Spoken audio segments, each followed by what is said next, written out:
quis usar. Mas aqui nós estamos tendo o grego à mão, então vamos esquecer os assuntos do grego e vamos somente a ler em espanhol e às vezes em português e às vezes em espanhol. Amém. Só queria chamar a atenção à evidência interna do estilo do apóstolo João que aparece, as expressões dele, o verbo de Deus, tudo isso que usa João.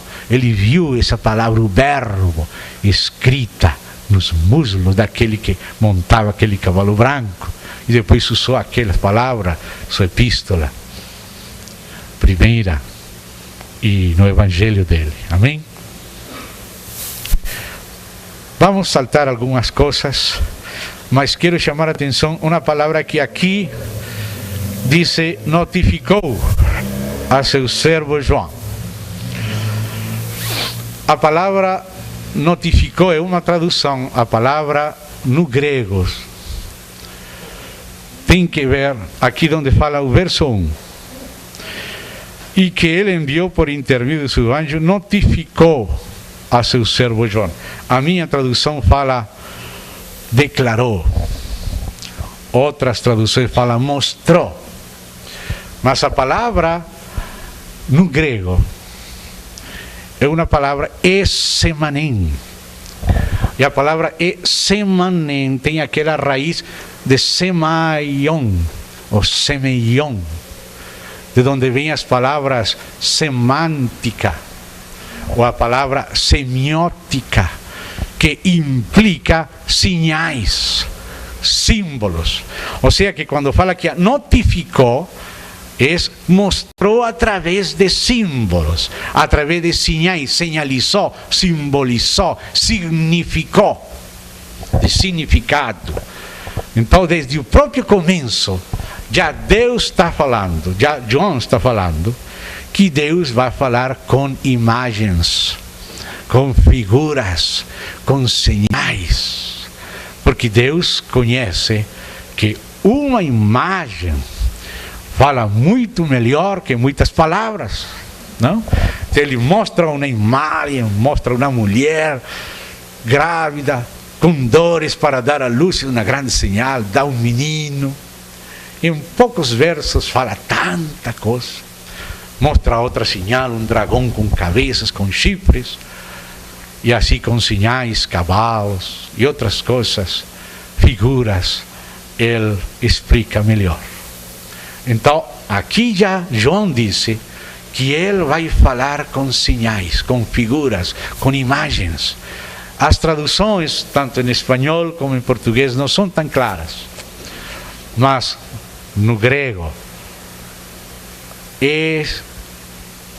já o prefixo é semanem, nem é o sufixo que falam da conjugação do verbo. Mas a raiz no meio, semaion, é semanen, sema, aí é a palavra que quer dizer, onde vem semântica, semiótica, não? Sinal, símbolo, figura. Ou seja, não é notificar e declarar ou mostrar só, sino mostrar com imagens, com símbolos, com figuras. Amém? Glória a Deus. Bom, já isto da bem-aventurança, podemos saltar. Começa a saudação de João. João, as 7 igrejas que se encontram na Ásia, tinha que ser um João bem conhecido, porque qualquer João não vai poder falar para as igrejas. Este era o apóstolo João. E digo muito propósito isto porque tenho que falar isto para os irmãos. Dentro da chamada alta crítica, existe crítica acerca deste João por causa de uma frase de Eusébio de Cesareia. Porque um dos discípulos de João, chamado Papias, da cidade de Hierápolis, ele escreveu 5 livros de exposições sobre os ditos do Senhor Jesus. Daqueles somente sobreviveram algumas porções, não todos os chamados livros não esotéricos, sino exotéricos, com X, não escondidos, sino expressos, as exposições de Papias. E ele disse aí, Papias, que ele gostava quando alguém vinha da parte dos anciãos, daqueles apóstolos, Tomás, Felipe, ele perguntava para eles o que eles estão falando, o que eles disseram, o que disse Felipe, o que disse Tomé, o que disse Mateus, e ele escrevia o que eles diziam que o Senhor falou, e ele escrevia e depois expunha, exposição. Mas ele fala que no passado, ele fazia isso com aquilo do passado. E que no presente ainda fazia a mesma coisa com João e com Aristião. Então ele faz duas menções de João, uma no passado e outra no presente. E por causa de que ele menciona que ele perguntava o que tinha no passado falado João, e Felipe e Mateus, e depois ainda fala de novo no presente, e o que agora fala Aristião e o ancião João. Ele mencionou duas vezes João. No passado, porque aqueles já tinham morto, e no presente, porque João ainda vivia quando Papias escrevia e pesquisava. Mas então Eusébio interpretou aquelas duas menções de João como se fossem dois Joãos. Um João do passado e um João do presente, e por isso os críticos modernistas começam a dizer que o Apocalipse, ou que o Evangelho, ou as epístolas não foram escritas pelo apóstolo João, sino por outro João. E por isso me tive que deter nesta explicação, para ver que não é precisa essa hipótese modernista, porque pode falar de João no passado e no presente do mesmo João, mas o estilo do João de Apocalipse é o mesmo estilo do João do Evangelho e das epístolas. Amém? Seja suficiente por agora. Amém? Com isso.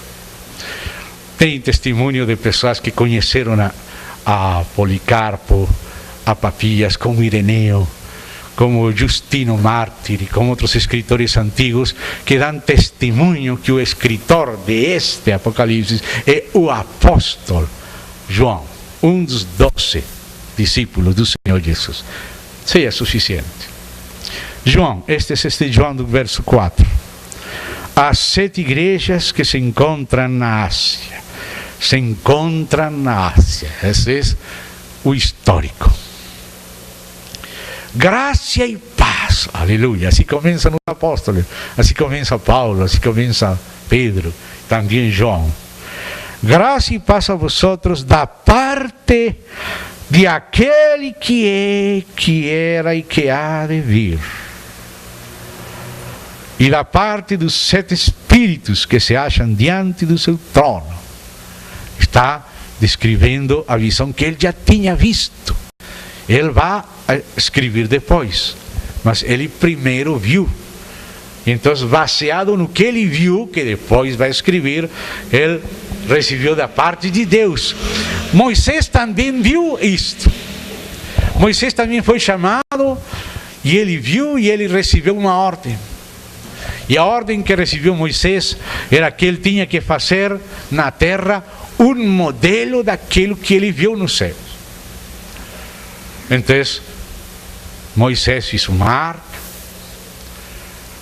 e lá no lugar santo viu uma mesa, viu um candeeiro, aquele altar de ouro, depois viu aquele mar de bronze, que é uma figura que fez Moisés do que ele viu. Aqui também João viu. Deus mostrou o mundo invisível, mostrou a cena celestial, aquela que viu Moisés. Mas João não tinha que fazer figuras daquilo. Ele podia descrever o que ele viu. Mas podemos encontrar uma perfeita correspondência entre o que viu João e o que também viu Moisés. Mas Moisés fez um modelo. João não fez modelo. João viu a realidade. E Moisés viu a realidade e, por mandato de Deus, ele fez um modelo, porque o trabalho, o ministério de Moisés tinha que ser usado para testemunho do que seria dito no futuro. Então Moisés tinha que fazer figuras e tipos e modelos. Mas João já está na era do Novo Testamento. Já não está na era dos modelos, está na hora da realidade espiritual. Existe aqui no Apocalipse a Deus mostrando o que acontece na terra, no mundo visível, e também mostrando o que acontece no mundo para nós invisível. As duas cenas, cena celestial e cena terrenal. E aqui João começa a falar já o que ele viu e que vai depois descrever, mas quando começou ele já tinha visto. Então ele já começa a transmitir a saudação. Que maravilha! As igrejas recebemos saudação do céu. O céu enviou saudações a nós, aquelas 7 igrejas e a todas as igrejas, através daquelas mensagens. E então por isso ele começa falando de Deus Pai, como diante do trono e da arca do pacto. Você lembra que também João viu aquela arca? Lá diante estava o que colocou Moisés, aí um candelabro, e colocou também uma mesa. Então aqui João viu aquilo que Moisés quis representar com os 7 lâmpadas do candelabro, os 7 espíritos que estão diante de Deus. Que não é que Deus tenha 7 espíritos distintos, mas o Espírito de Deus expressado de uma maneira séptuple, ou seja, para alumiar e responder em tudo que seja preciso. Esses 7 espíritos aparecem mencionados aí em Isaías. Quando vocês querem ver comigo, pode passar a Isaías capítulo 11. Isaías capítulo 11, você vai ver ali aquelas 7 espíritos. Verso 2 diz: repousará sobre ele o Espírito do Senhor. Aí aparece como se fosse a cana central do candeeiro. O Espírito do Senhor está no centro, a cana central. O Espírito de sabedoria, 2, e de entendimento, 3. O Espírito de conselho, 4, de fortaleza, 5. O Espírito de conhecimento, 6, e de temor de Deus, 7. Fala 7 Espíritos de Deus, mas é um só em 7.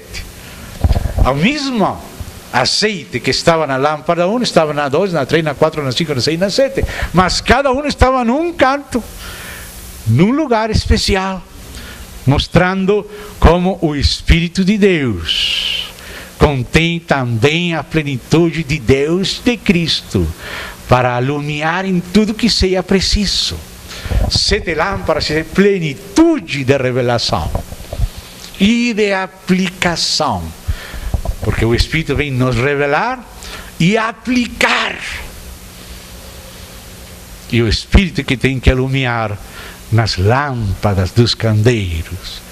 E os candeeiros são as igrejas. A igreja em Éfeso é um candeeiro, a igreja em Esmirna é outro candeeiro. E cada candeeiro tem que ter a plenitude do depósito de Deus, a plenitude da revelação de Deus. E aquelas lâmpadas falam de nosso espírito. Provérbios diz que a lâmpada do Senhor é o espírito do homem. E no espírito do homem tem que alumiar o Espírito de Deus. Às vezes precisa sabedoria, às vezes precisa conselho, às vezes precisa temor de Deus, mas a realidade de todos esses aspectos séptuples são o Espírito do Senhor, que contém o que Cristo é, o qual, a sua vez, contém o que Deus é. O Pai no Filho. E o Pai no Filho pelo Espírito, para suprir todas as necessidades da igreja, e que a igreja nele sirva de testemunho para iluminar a todos os que estão em casa. O candeeiro não alumia por si só. E a luz não é para iluminar só o candeeiro. O que alumia no candeeiro é a luz que está no candeeiro. O Senhor é a luz, e Ele fez a igreja ser a luz. E a luz não está para iluminar só a si mesma. A igreja em Londrina não está para iluminar a igreja em Londrina. De paredes para dentro. A igreja em Londrina está para conter a luz, para iluminar a Londrina de paredes para fora. Nunca a luz para iluminar o próprio candeeiro. O candeeiro contém luz para iluminar a todos os que estão em casa. Amém? Glória a Deus. Bom, voltemos aí. Apocalipse. O princípio é mais devagar, porque aí vem muita coisa. Aqui, claro, mencionou no terceiro lugar a Cristo, porque Ele já desceu de lá. Ele se fez servo. Se Ele não tivesse se humilhado, Ele apareceria no segundo lugar, depois do Pai, o Filho, o Espírito Santo. Mas Ele se esvaziou, se fez homem. Então foi mencionado depois. E o testigo fiel e verdadeiro. Amém? Disse da parte de Jesus Cristo, a fiel testemunha, o primogênito dos mortos e o soberano dos reis da terra. Por isso estou falando que Ele não somente alumia dentro da igreja, sino fora. Soberano dos reis da terra. Aquele que nos ama, o que fala em passado, nos amou, o grego. Nos ama, diz aqui esta tradução. E pelo seu sangue nos libertou dos nossos pecados. Quando fala nos libertou dos nossos pecados, é que não somente nos perdoou. Ele nos pode limpar e perdoar de nossos pecados. Mas aqui usa a palavra nos libertou. Ou seja, que nós fomos colocados nele, não só Ele morreu por nós, sino que Ele se colocou. O que nós somos, nosso velho homem, foi crucificado com Ele, e quando Ele morreu, nós também morremos com Ele. E aquela realidade de nossa morte com Cristo existe no Espírito, não na carne. Na carne existe o que nós heredamos de Adão, mas no Espírito existe o que nós heredamos de Cristo. Se você anda no Espírito, você anda livre, você anda perfeito no Espírito, porque o novo homem foi criado na justiça e santidade da verdade. Então, em Cristo fomos libertos, e essa liberdade existe no Espírito, e o Espírito está em nosso Espírito. Se nós andamos no Espírito, somos herdeiros de nosso, não somente de nosso perdão, sino de nossa liberdade. No Espírito somos livres. Mas se andamos na carne, porque que podemos andar no Espírito e na carne. Na carne herdamos Adão. Tudo que Adão chegou a ser é a nossa carne, até o dia que esta carne seja vestida de incorrupção. Até o dia que nossa carne seja vestida de incorrupção. Na carne só temos Adão. Mas no Espírito temos Cristo. Mas agora, pelo poder de Cristo, podemos andar em Espírito e amortecer a sobra da carne com aquilo que é do Espírito. A Bíblia fala as duas coisas. Fala em Romanos que nosso velho homem já foi crucificado, e fala em Colossenses que temos que fazer morrer a sobra da carne. E não há contradição nenhuma. Porque o que foi feito em Cristo e é uma realidade no Espírito é um fato divino que nós temos no Espírito pela fé, e existe em nosso Espírito. Se andamos no Espírito, nele, no Espírito, em Cristo, que é no Espírito, somos livres. E agora aquela provisão, se andamos no Espírito, se aplica para fazer amortecer as sobras da carne. Porque o Espírito é mais poderoso que a carne. Fomos livrados da carne no Espírito, não na própria carne. A carne continua sendo perversa. Você pode andar 99 anos no Espírito, mas um dia você anda na carne, a carne vai sacar a garra no ano 99. Porque a carne foi crucificada em Cristo, não em si mesmo. Você tem que andar em Cristo, porque só aí em Cristo, em Espírito, você é totalmente livre da carne. Mas se você está na carne está tudo que herdamos de Adão. Tudo que Adão é, existe na carne. Tudo que Cristo é, conseguiu, e que nós somos agora, em Cristo, está no Espírito.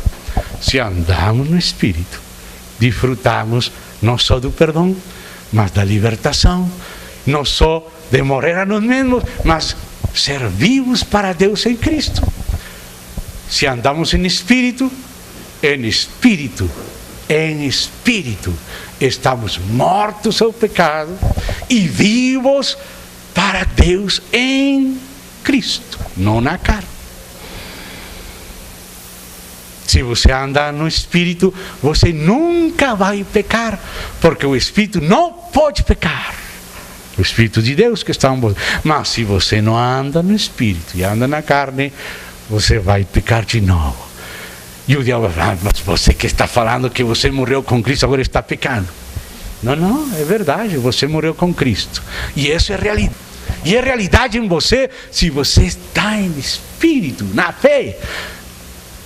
Mas se você não está no Espírito, porque você tem ainda a liberdade de andar no Espírito ou andar na carne. E o Espírito recebemos pela fé. E pela fé usufruímos desta verdade.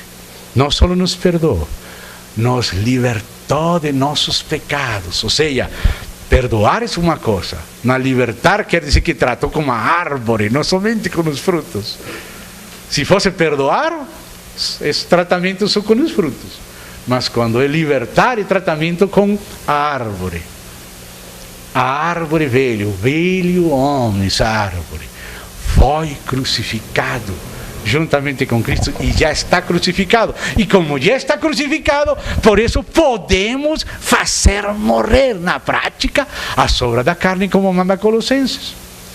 Por quê? Porque estamos usufruindo da provisão no Espírito. E ao usufruir da provisão, aplicamos na prática. E nossa carne fica crucificada. Os que são de Cristo han crucificado a carne com suas paixões e desejos. Os que são de Cristo han crucificado. Ele, quando ele morreu, crucificou nosso velho homem. E agora nós aplicamos o que foi provisto andando no Espírito. Quando andamos no Espírito, na fé, na verdade, considerando-nos mortos ao pecado e vivos para Deus em Cristo, dessa maneira, andando na provisão, na prática resulta que as sobras da carne são mortificadas e crucificadas por nós, mas em nome dele e através dos fatos que ele nos deu, nos libertou não só nos perdoou, nos libertou de nossos pecados e nos fez para, aqui diz, nos constituiu reino, sacerdotes para seu Deus e Pai, a Ele glória e domínio pelo século. Agora sim que nos fez, nos constituiu reino e sacerdotes, agora glória, reino para Ele. Ele reina quando estamos reinando em vida e em justiça, o dom da justiça. Amém? Nos constituiu. Quando você vê de que maneira eram constituídos, consagrados os sacerdotes no Antigo Testamento, você vê que eles tinham que apresentar aquele becerro da expiação, aquele carneiro do holocausto, aquele carneiro das consagrações, aqueles pães sem levadura, aqueles hojaldres, todo representando os diferentes aspectos da obra de Cristo na cruz. Tudo isso foi colocado em nossas mãos. E os sacerdotes, com aquele presente de Deus nas mãos, ungidos, podiam se apresentar a Deus e conhecer aquilo que foi posto nas mãos deles. Deus colocou tudo isto em nossas mãos. O que Cristo é, o que Cristo logrou, foi colocado em nossas mãos. E nós chegamos à presença de Deus em nome do Senhor Jesus Cristo. Com tudo que Cristo é e com tudo que Cristo fez em nossas mãos. Ele nos deu, não conseguimos. Ele nos deu, não conquistamos. Ele conquistou. E aí, nós estando mortos em delitos e pecados, Ele veio a buscar o que estava perdido e nos deu vida quando estávamos mortos, nos ressuscitou, nos sentou com Ele em lugares celestiais e agora estamos diante dEle, apresentando com as mãos cheias daquelas coisas que Ele mesmo proviu para nós. Dessa maneira, Ele nos tem constituído reino. Quando você está no novo homem, quando você está em Cristo, você não é individualista. Você é um membro de um corpo. Você é membro de um reino. A minha tradução diz reis e sacerdotes, mas a vossa tradução é mais correta, segundo a Bíblia, o grego. Reino. Porque são muitos reis, mas um só reino. O reino dos céus. Amém? Aquele capítulo precioso do reino de Deus. O reino dos céus. O reino dos céus se refere a uma parte à história da igreja e uma parte ao milênio. Mas agora não podemos entrar em detalhes aí. Eis que vem com as nuvens e todo olho verá até quantos o traspassaram. Esta era a imagem que tinha João da vinda do Senhor. E essa é a imagem que ele começa a apresentar da vinda do Senhor. Eis que vem com as nuvens, todo olho verá. A vez passada, aqui tivemos oportunidade de estudar rapidamente diferentes escolas de interpretação enquanto à ordem dos eventos na Avenida do Senhor. Então, não vou entrar nisso agora. Mas está aí no capítulo dos livros que tem um irmão chamado Vem com as Nuvens. Aí menciona várias escolas. Você pode estudar todas elas e ficar com aquela que satisfaga mais a sua consciência. Mas aqui a vinda do Senhor é apresentada desta maneira por João. Eis que vem com as nuvens e todo olho o verá, até quantos o traspassaram, e todas as tribos da terra se lamentarão sobre ele. Certamente, amém, o que dizia Zacarias. Eu sou o Alfa e a Ômega, diz o Senhor Deus, aquele que é, que era e que há de vir, o Todo-Poderoso, o Pantocrator, que aparece o Senhor Deus. Eu, João, irmão, vosso companheiro na tribulação e no reino, este reino, um só reino. Paulo disse que alguns ajudavam a ele no reino, na etapa atual do reino, há um só reino, assim como há um só corpo. Companheiro na tribulação, sempre a igreja tem passado por tribulação. Não existe geração que não tenha conhecido tribulação na igreja. Se você estudar bem a história da igreja, pode ser que aqui estão descansando, mas lá estão sofrendo. No reino, na perseverança em Jesus, achei-me na ilha chamada Patmos por causa da palavra de Deus e do testemunho de Jesus. Achei-me em espírito, que tinha que ser em espírito para poder perceber o mundo espiritual, porque diz que o homem natural não percebe as coisas que são do espírito, mas o espiritual compreende todas as coisas espirituais. Assim que as coisas espirituais têm que se discernir espiritualmente. E como João vai estar percebendo o mundo invisível, tinha que estar em espírito. E aqui diz: achei-me em espírito no dia do Senhor. Pode ser que fosse domingo, ou pode ser que tenha compreendido que as visões que viu eram do dia do Senhor, e se está referindo que estava nesse dia, quando o Senhor vai vir, ou pode ser domingo. Vamos deixar as duas possibilidades. Se você encontra outra possibilidade, pode colocar também lá. E ouvi por detrás de mim a grande voz, como de trombeta, dizendo: o que vês, escreve. Aqui vai o primeiro mandamento de escrever.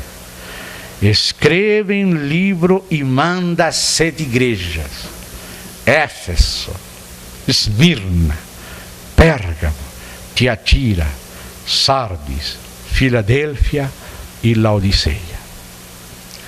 Você percebe que as igrejas não tinham nome. O que tinha nome era a cidade onde estava a igreja. Podia falar em dias, se não fosse na Ásia Menor, fosse em Paraná, falaria em dias 7 igrejas. Quais seriam os nomes das igrejas? Londrina, Maringá, Curitiba, Ponta Grossa, Cascavel, Foz do Iguaçu. Na Bíblia, as igrejas não têm nome. Não falo na história da igreja, falo na Bíblia.